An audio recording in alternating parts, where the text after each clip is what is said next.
The following program is sponsored by Friends of Life Outreach International.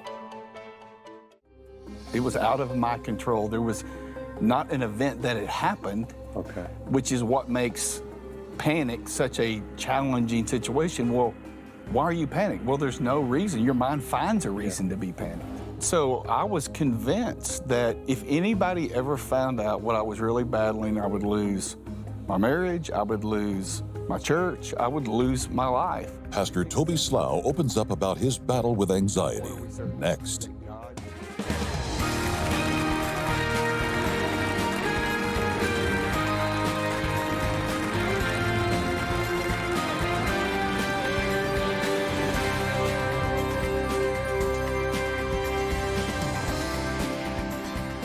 Welcome to Life Today. I'm Randy Robinson. Sheila's here with me as always. Hello. And ring the bell, win a prize. I know, yes, that was a very exciting start. We're excited that you guys are here with us. It's been a tough year, and we get that, and that's why I think today's program is really going to help you. We have a guest with us who is a pastor celebrating 20 years this year in a fabulous church here in the Dallas-Fort Worth area. He has a new book out called Not Yet, and he is addressing the very real issues that we are facing: anxiety, for some people, depression, and in his words, all the other crap that comes knocking at your door. Would you welcome Toby Slough? Thank you so much. It's great. I'm honored to be here with you today. We appreciate this. Now, this is a tough topic. The deeper issues here, and I know that it's one, Sheila, that you've dealt with. Let's get right into this, because a lot of people are feeling a lot of things they're having some difficulty with. One of the things I love, Toby, about the way you write and about, who you are from people who know you, is that you're always ready to shine the brightest light into the darkest corners of the church, that to talk about the things that we don't talk about. But writing about anxiety or depression, it's not just a cerebral thing from you, it's something you have lived. How long has that been part of your journey? Now, over 25 years. I kid, people will say, well, how long did it take you to write the book? I'd say about 25 years. And I believed when I first was diagnosed with a panic disorder, which quite honestly, 25 years ago, you'd never heard of. I mean, no one was talking about those kind of things. I was just under the assumption I would write a book one day about how God had completely delivered me from that in my life. And little did I know that 26 years later, on the 20th anniversary, Randy, as you said, of our church family, we'd be releasing a book talking about being in that not yet of still having those battles on a regular basis in my life. Tell us a little bit about the origins of this. Is this something that you have always dealt with, or was there something that started it?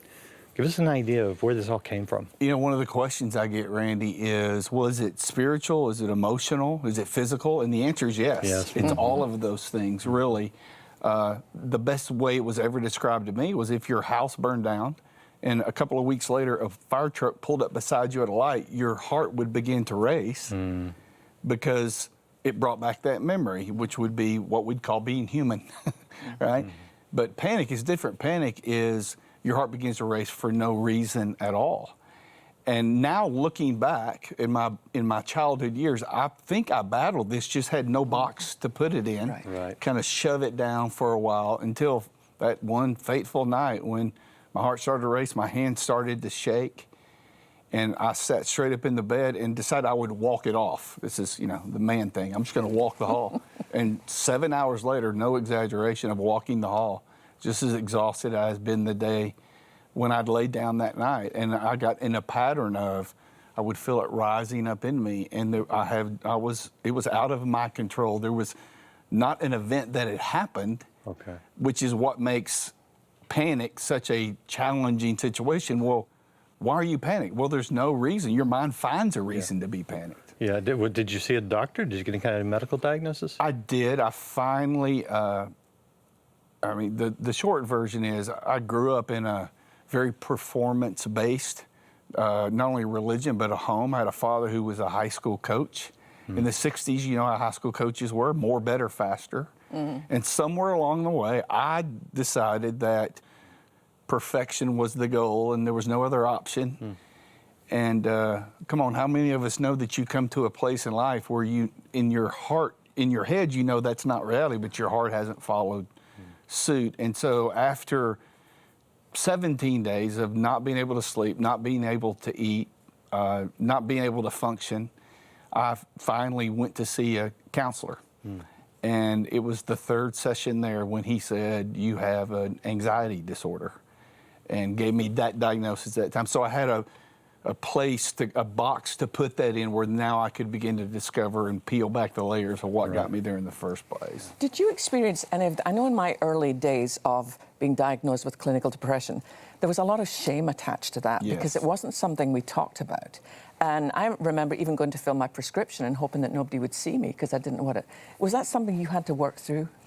In a huge way. Yeah. I would go to the counselor's office and he would say, well, here's a room for the pastors. Well, why is there a room for the pastors? Well, so no one else will have to see you. And wow. It was, again, you think of that kind of thinking, right? And so I was convinced that if anybody ever found out what I was really battling, I would lose my marriage, I would lose my church, I would lose my life. And you get in this, whether it's depression, which is, by the way, one of the reasons I was so excited to be here. Your book has helped me so much to just connect at a level of pain, you know? Yeah, I do know. But you get to this place where you have a desire to be fully loved. And that's a high desire. And you also have this high fear that if you're fully known, you'll never be fully loved. Right.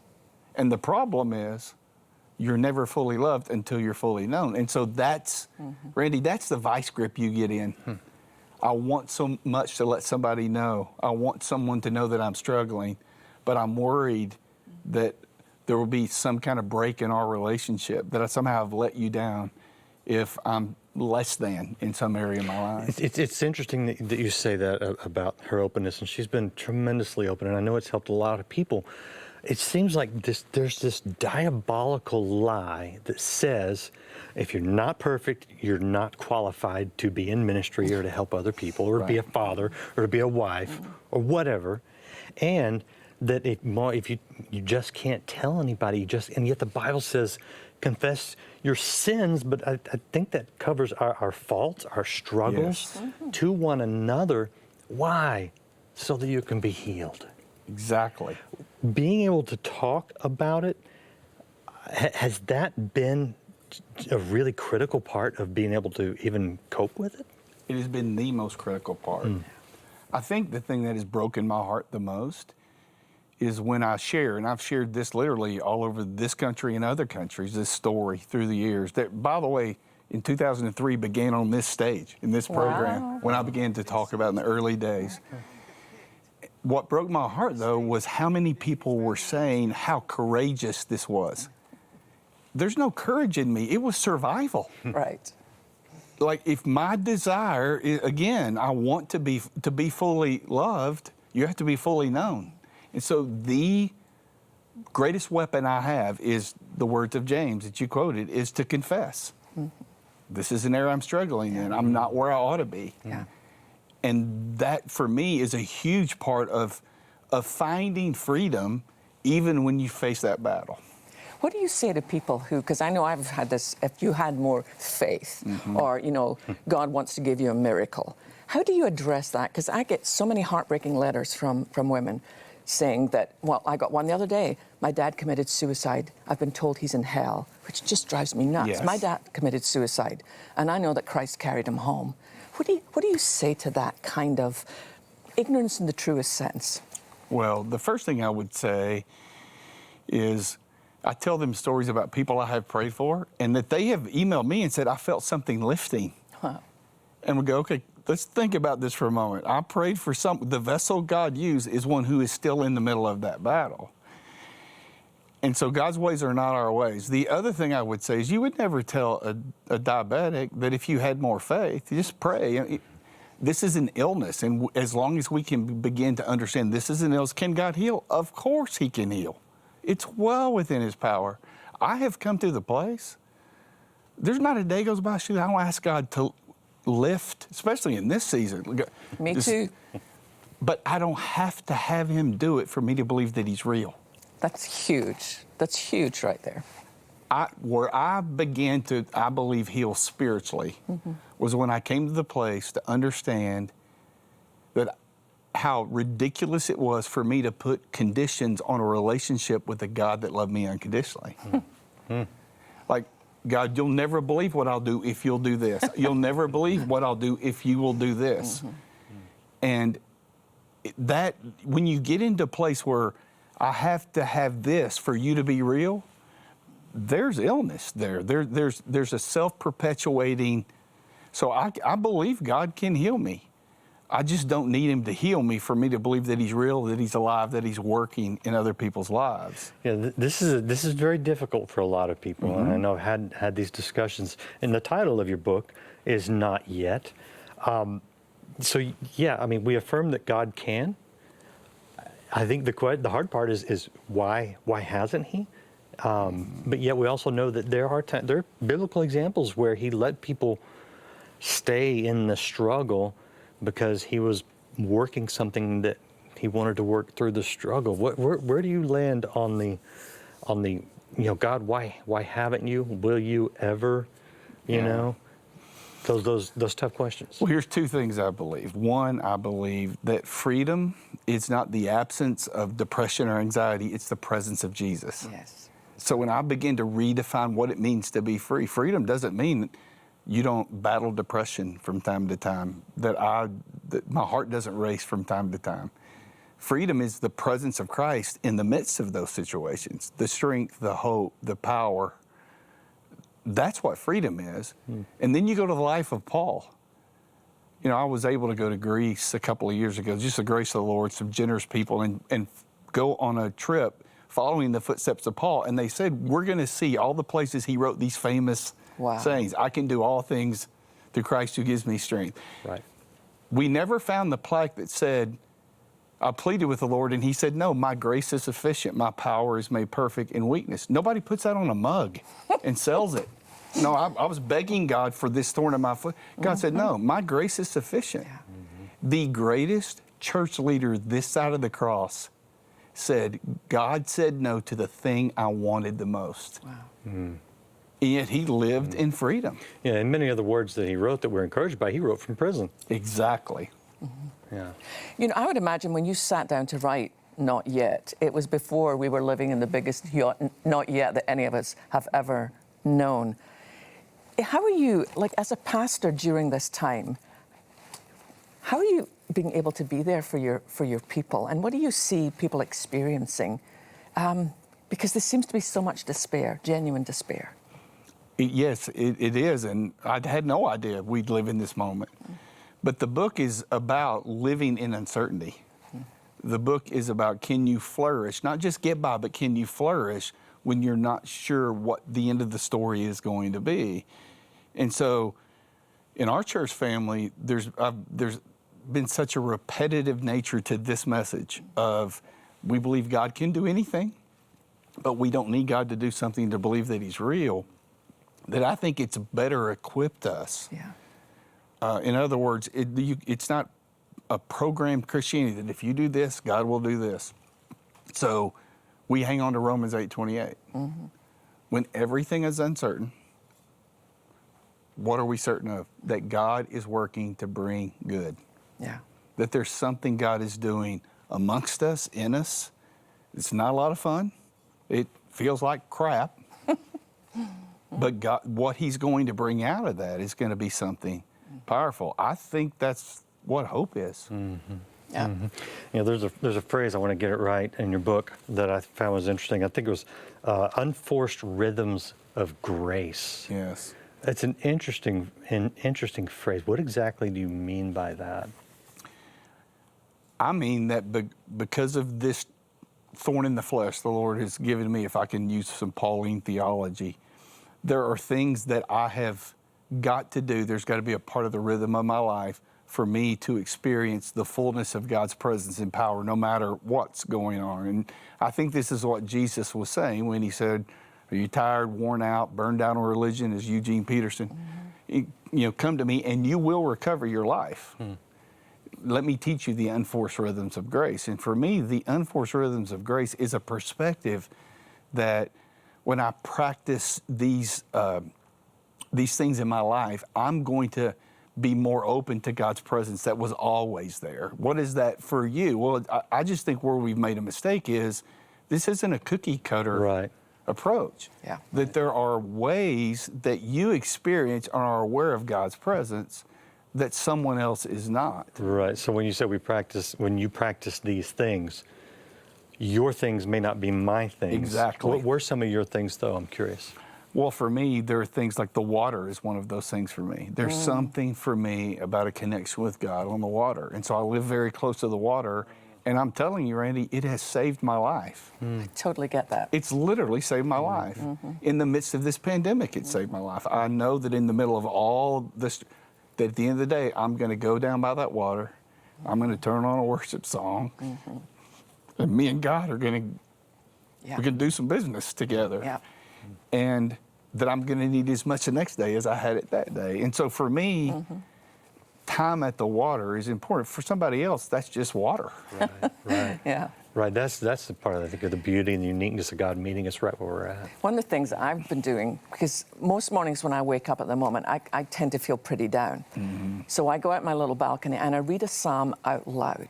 Because there's something about my ears hearing what my eyes are reading that reminds me of what's always true, no matter what might be true at the moment. But you're talking here about the I am list. Yes. I love that. Talk to us a little about that. I have a dear pastor friend in another state that I called him one day and just said, I'm struggling. And I broke down. And he said, I want you to go on the internet. I want you to Google the 40 I ams. I want you to take index cards and write them out and begin to say them out loud.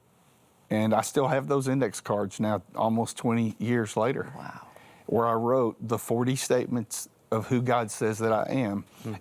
And I have found that because our faith is verbal, so when I say these things out loud, that there's a power that is released in my life. I have found, Sheila, that the ones that are the hardest for me to say are the very ones I need to be declaring with conviction in that day. Yeah. And it's not like, oh, I need to fool myself into believing this. It's, no, I'm going to agree with God. I'm going to agree that this is who I am, even though I don't feel like I am. One of the ways my wife knows when I'm in a battle is I'm sitting at the table and I'm throwing those cards. And I'm going to push my way through this by declaring what God has said to be true. When I was in the hospital, because at nighttime it was the hardest for me. That's when I would feel the most hopeless. And I would literally drag myself out of the bed, plant my feet on the floor in my room and say, I believe I will live to see the goodness of the Lord and the land of the living. Yes. And I didn't always feel it, but I knew it was true and I declared it to be true. That's why I'm so grateful you wrote this book. I think it's going to help so many people, Toby. I hope so. Before we wrap up, I want to give you an opportunity just to speak to someone who's been watching and clinging to this program thinking, is there hope for me? Is what they're saying possibly true? What would you say to that person who's just barely hanging on by a thread right now? I would say, I know how you feel. I know what it's like to feel less than. You have more power than you think you have. You have more authority than you think you have. I know what you're thinking. How am I going to take another step? You're going to take a step now like you took a step yesterday, one at a time. And God will give you enough strength for that moment. That it is in the struggle that God does his best work. And you do not have to like the struggle to believe that God is doing something in you. You are not alone. He understands what you're facing. That's my heart, really, about Not Yet, is that people wouldn't feel alone. Yeah. And I just want to remind you that we're always here for you. Never be afraid to reach out and say, this is what's happening. You know, we're here. We're here for you. And you're not alone. God is with you. And one of the things that we love doing here, Toby, is that we love to have our eyes open to the needs of other people too, because sometimes in reaching out to someone else, you find yourself smiling. So we have something we'd love to show you, and then we'll tell you how you can get involved. Would you please watch this?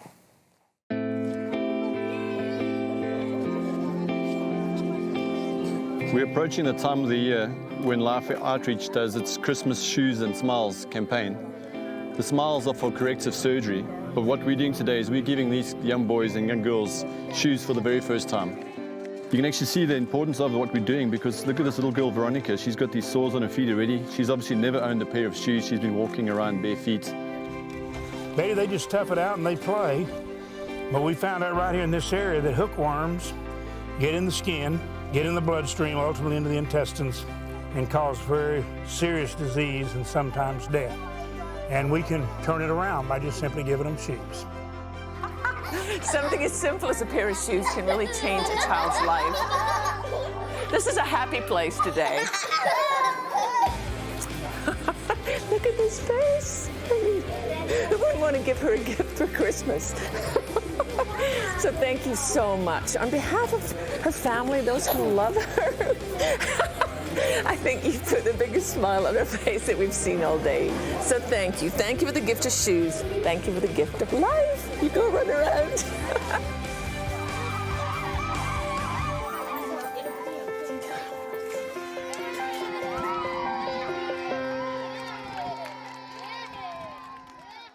So we're coming close to the end of our Christmas Shoes and Smiles season.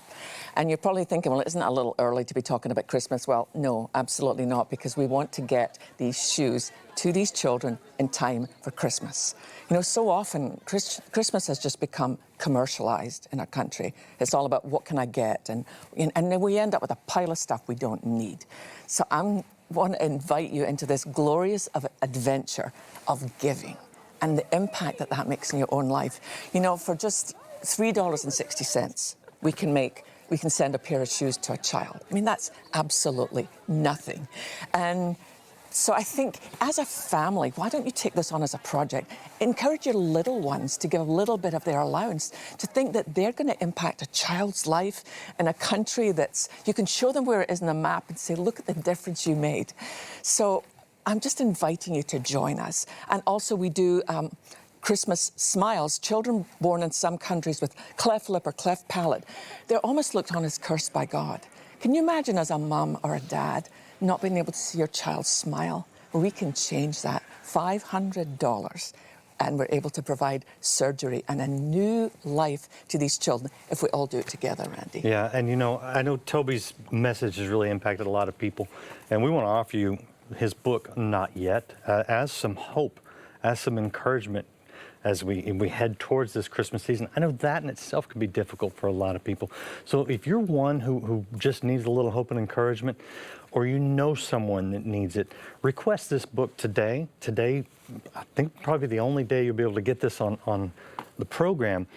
But when you do that, here's what I want you to hear. We are offering some hope and encouragement to you because you are offering some hope and encouragement to others around the world. That's what we are about here at Life Today. We want to bless you, and we want you to bless others. And so we invite you into this moment. And Sheila mentioned the low cost of the shoes. I mean, for $180, we can put 50 pairs of shoes on 50 children, and it will change their lives. It's something so simple.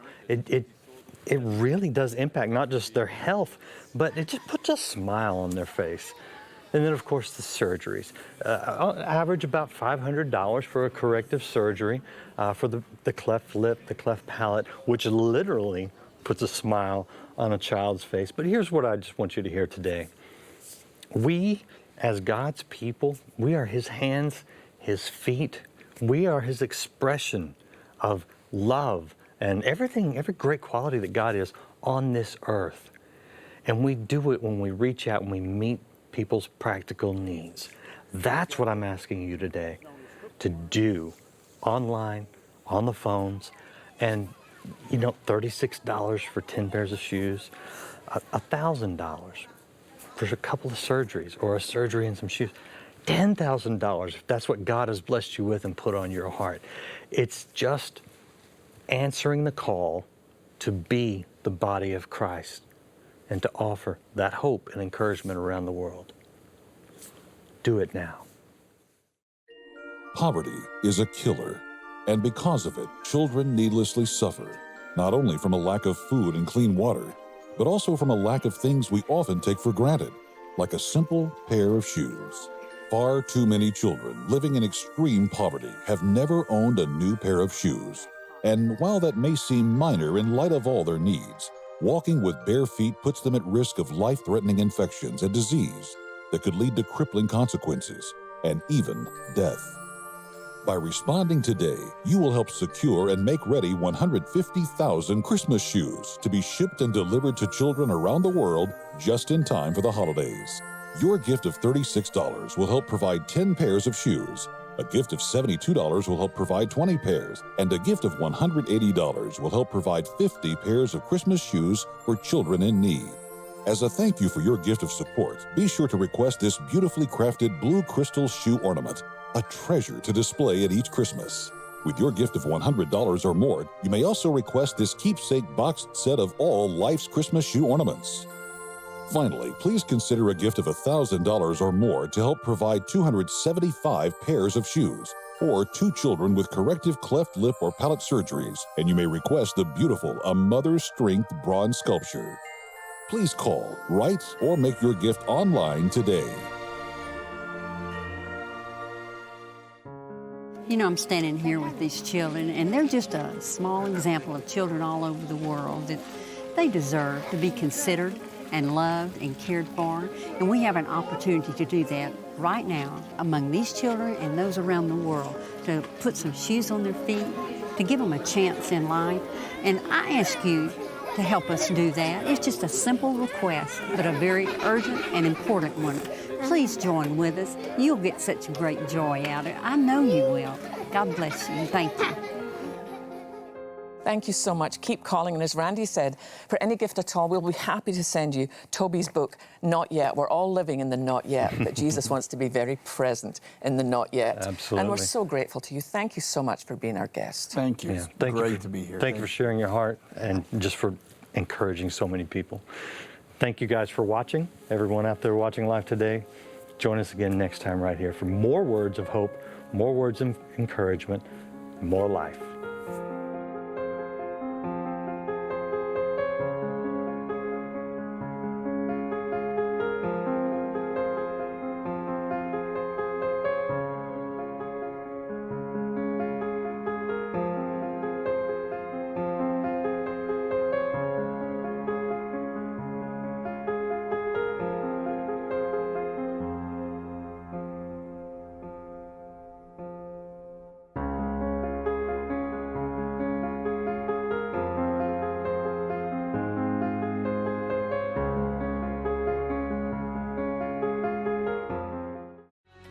Tomorrow on Life Today, author and speaker Susie Larson helps us feel and trust in God's presence and stay strong in these troubling times.